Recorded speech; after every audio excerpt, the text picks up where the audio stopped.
Think about your own family tree. It probably has some gaps.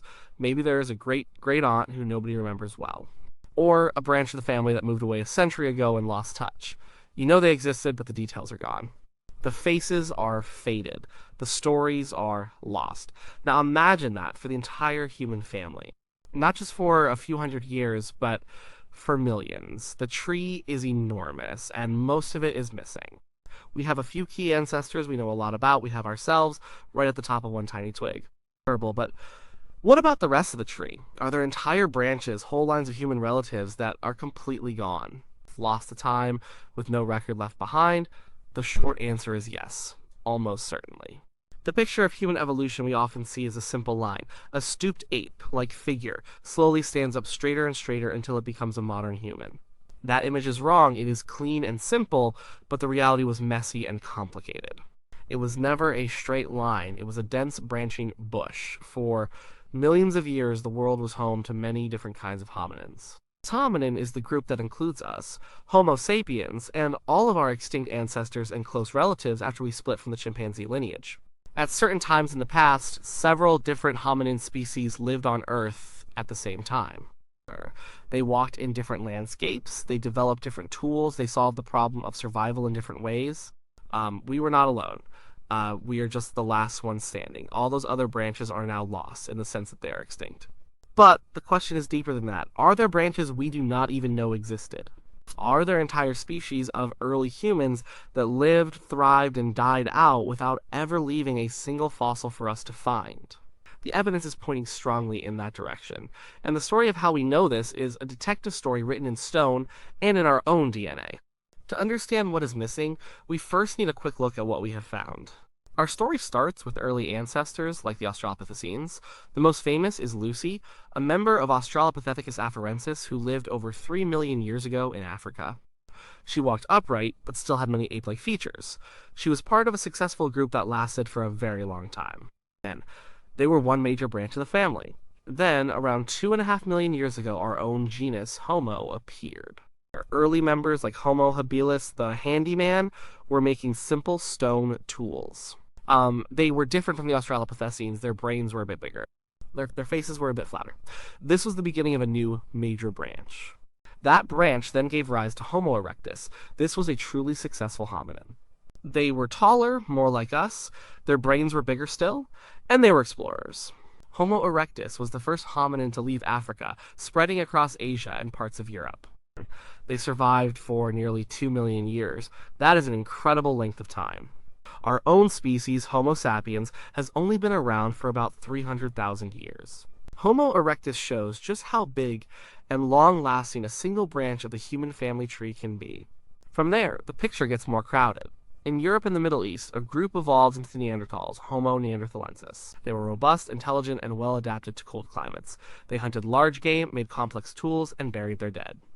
They were our closest extinct relatives, another huge branch. Meanwhile, in Asia, things were also happening. But this is where the picture starts to get blurry, and this is where the first hints of truly lost branches emerge. The reason our knowledge is so patchy is simple. Fossilization is a miracle. It is an incredibly rare event. Think about what has to happen for a bone to become a fossil. An animal or person has to die. Their body has to be buried very quickly before it gets eaten by scavengers or scattered by the elements.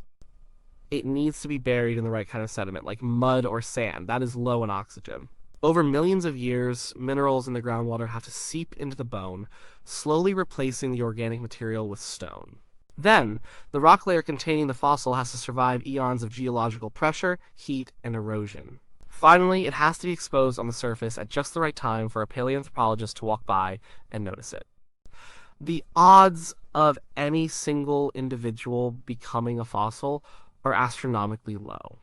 The odds of us finding that fossil are even lower. What this means is that the fossil record is not a complete encyclopedia of the past. It is more like a few random pages torn from that encyclopedia, with most of the words smudged out. We are trying to reconstruct the entire story of life from these tiny fragments. For every species we have found, there could be dozens we have not. They might have lived in places where fossilization just does not happen, like in acidic forest soils. Or their fossils might be buried deep underground where we will never find them. So, the first reason to believe in lost branches is the sheer incompleteness of the fossil record. It is a statistical certainty that many species of animals, including hominins, have come and gone without leaving a trace. But we can do better than just guessing. We now have a new tool, a new way of seeing into the past, that has blown the human family tree wide open. That tool is genetics. In the last couple decades, scientists have perfected the techniques for extracting and reading ancient DNA, or aDNA, from fossilized bones. This has been a revolution. It allows us to look beyond the shape of the bones and read the actual genetic code of these ancient people. And it has revealed a ghost. The story begins in a cave in Siberia called Denisova Cave. In 2010, scientists were examining a tiny piece of a finger bone found in the cave.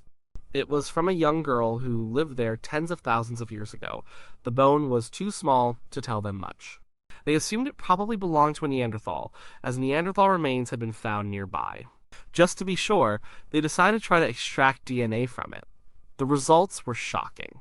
The DNA was not from a modern human, and it was not from a Neanderthal. It was something new. Something completely different.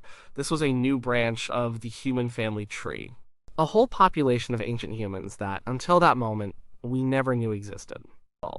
They were named the Denisovans, after the cave where they were found. The Denisovans are the perfect example of a lost branch. For years, we had no idea they were there. Their entire existence was revealed by the DNA in a single tiny bone. Since then, a few more Denisovan fossils have been found, a couple of teeth, and a jawbone from Tibet. But without aDNA, we would have looked at those fossils and probably misidentified them. We would have had no idea we were looking at a distinct group of humans. The Denisovan story gets even more incredible. Once scientists had the Denisovan genome, they could compare it to the DNA of people living today. And they found something amazing. Traces of Denisovan DNA exist in the genomes of modern humans, particularly in people from Melanesia, Papua New Guinea, and Australia. This means that at some point in the deep past, the ancestors of these modern humans met the Denisovans and had children with them. Their branch may be gone, but a faint echo of them lives on inside us. This discovery changed everything. It proved that the world of the recent past was much more diverse than we thought. It was not just Homo sapiens and Neanderthals, there was a third major player on the Eurasian stage, the Denisovans. They were a vast and widespread population ranging from the cold mountains of Siberia to the high plateaus of Tibet, and likely into Southeast Asia. Yet they remain almost completely invisible in the fossil record. They are a ghost branch that genetics brought back to life. If a population as widespread as the Denisovans could remain hidden for so long, how many other, smaller, more isolated groups might there be? The answer, it seems, is quite a few. Genetics is now pointing to even more ghosts in our past. By analyzing the genomes of modern humans and comparing them to the known ancient genomes of Neanderthals and Denisovans, scientists can spot sections of DNA that look ancient, but that do not match either of those groups. These are called ghost populations. For example, studies of the DNA of people in modern West Africa have found fragments of DNA from an archaic hominin that we have no name for and no fossils of. This ghost population appears to have split from our shared ancestors even before the Neanderthals did. They then lived in Africa for hundreds of thousands of years, and at some point they interbred with the ancestors of modern Africans. We have no idea what they looked like or what they did. We only know they existed because they left their genetic fingerprints in the people of today. This is a completely lost branch, known only from these genetic echoes. The same story is emerging in Asia. Some DNA studies suggest there may have been multiple different Denisovan-like populations. And there are hints of yet another archaic hominin that interbred with Homo sapiens in South Asia. The picture is getting more and more crowded with these spectral figures, so genetics has given us a powerful new lens. But even the fossils we do have point to a world filled with strange and unexpected diversity, hinting at lost branches. Take Homo floresiensis, discovered in a cave on the island of Flores in Indonesia in 2003. These were tiny hominins, only about 3.5 feet tall. They had small brains, about the size of a chimpanzee. But they made stone tools, hunted, and lived on this isolated island until as recently as 50,000 years ago. This means they were alive at the same time as modern humans were spreading across the globe. Their discovery was a bombshell. Nicknamed the Hobbit, Homo floresiensis did not fit anywhere in the simple, linear story of human evolution. Where did they come from? The leading theory is that they were descended from a population of Homo erectus that became stranded on the island hundreds of thousands of years ago. Over time, they evolved into this unique, small-bodied form, a process known as island dwarfism. Homo floresiensis, is a perfect example of a side branch. They were an experiment in being human that took a completely different path. If they had not been found in that one cave on that one island, we would have absolutely no idea that such a creature ever existed.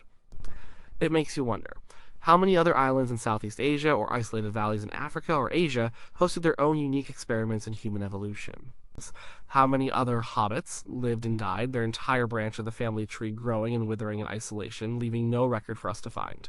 Another puzzle piece comes from South Africa, from a cave system called Rising Star. In 2013, explorers found a chamber deep within the cave, accessible only through a narrow vertical chute.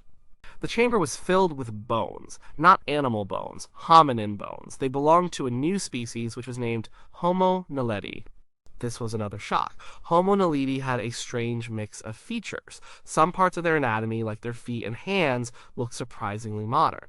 But other parts, like their small brains and their shoulders, were very primitive, almost Australopithecine-like. And the biggest mystery was their age. Initially, scientists thought they must be very old, perhaps 2 million years old, because of their primitive features. But when they were finally dated, the result was stunning. The bones were between 236,000 and 335,000 years old.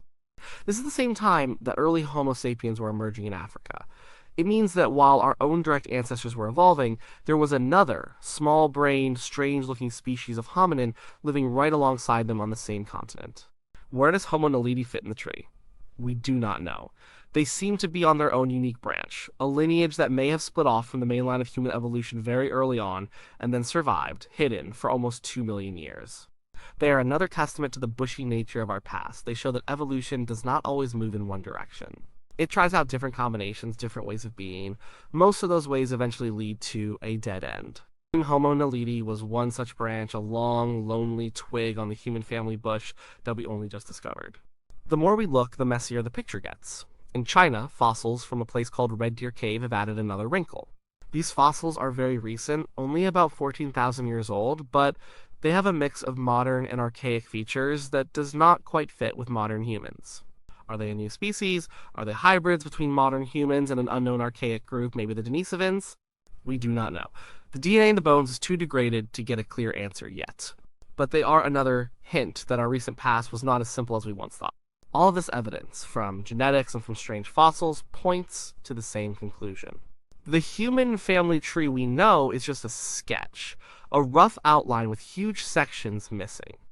We have the main trunk and a few of the biggest branches, but there were hundreds, maybe thousands, of smaller branches and twigs that we have not found. Think of it like exploring a vast unknown continent. The first explorers mapped the coastline and the major rivers. That is where we were with paleoanthropology for a long time. We had found the big rivers Australopithecus, Homo erectus, Neanderthals. We thought we had a pretty good idea of the shape of the continent. But now, with genetics and new fossil finds, it is like we have developed satellite imagery. We are suddenly seeing that the interior of the continent is filled with countless smaller streams, lakes, and isolated valleys that were not on the old maps. The Denisovans, the African ghost populations, Homo floresiensis, Homo naledi C, these are the features we are just now starting to add to our map of the human past. So, where might these other lost branches be hiding? One obvious place is Asia. It is a vast continent, and our understanding of human evolution there is still very patchy compared to Africa and Europe. We know Homo erectus was there for over 1 million years. We know the Denisovans were there. We know modern humans arrived. But the details of what happened in between are very murky. It is highly likely that Asia was home to several different hominin lineages that evolved in relative isolation for long periods. The Denisovans are probably just the first one of these we have managed to name. There could be others, completely different branches, waiting to be discovered in the riverbeds of China or the caves of Southeast Asia. Africa, the cradle of humanity, also surely holds more secrets. For millions of years, it was the main stage for hominin evolution. As we know of many different species from East and South Africa, but Africa is huge. What was happening in the dense forests of Central Africa, or the vast deserts of the Sahara when they were green and lush? These areas are very difficult for paleontologists to work in, and their environments are not good for preserving fossils. It is almost certain that different populations of hominins existed there, adapting to different environments, creating their own branches of the family tree that are currently invisible to us. The ghost population found in the DNA of West Africans is concrete proof of this. The new tools we have are getting better all the time. Scientists are now able to pull DNA not just from bones, but from the dirt on the floor of a cave. By sequencing the DNA in cave sediments, they can build a picture of who was living there over thousands of years, even if no bones were left behind. This is a revolutionary technique that could reveal the presence of unknown hominins in places we have already excavated. Another new field is paleoproteomics. This involves analyzing the ancient proteins that can survive in fossils for much longer than DNA. Proteins also carry a genetic signature. This technique could allow us to identify the species of hominins from tiny bone fragments or teeth that are too old or too poorly preserved for DNA analysis. It might be the key to identifying some of these lost branches and putting a physical fossil to the ghost genomes we are finding. What this all means is that our own species, Homo sapiens, is not the pinnacle of some grand, predetermined march of progress. We are simply the last surviving member of a very diverse and once thriving family. Our survival was not inevitable. For much of our history, we shared the planet with other kinds of humans. We met them, we competed with them, and we even interbred with them. The fact that we are the only ones left is a relatively recent development in the grand scheme of things. The existence of these lost branches makes our own story more profound. It shows us that there was not just one way to be human. There were many. The Neanderthals were a way to be human, adapted to the cold of Ice Age Europe. The Denisovans were another, adapted to the diverse environments of Asia. The tiny Homo floresiensis was yet another, a unique solution to life on a tropical island. These were not failed experiments or evolutionary dead ends in a negative sense. They were successful branches that thrived, in some cases for hundreds of thousands of years. Their stories just happened to end, while ours, for a combination of skill, luck, and circumstance, has so far continued. So are there entire lost branches of the human family tree? Yes. The evidence is now overwhelming. We can see their shadows in the gaps in the fossil record. We can see their echoes in our own genetic code. We can see their strange and surprising forms in the few truly unique fossils that have been unearthed. The human family tree is much bigger, wilder, and more mysterious than we ever imagined. And the most exciting part is that we are still drawing it. Every new fossil, every new ancient genome adds another line, another twig, another possible branch to the story. We are constantly finding lost relatives we never knew we had, and the search is just beginning. The ground beneath our feet and the DNA within our cells still hold the secrets of many more.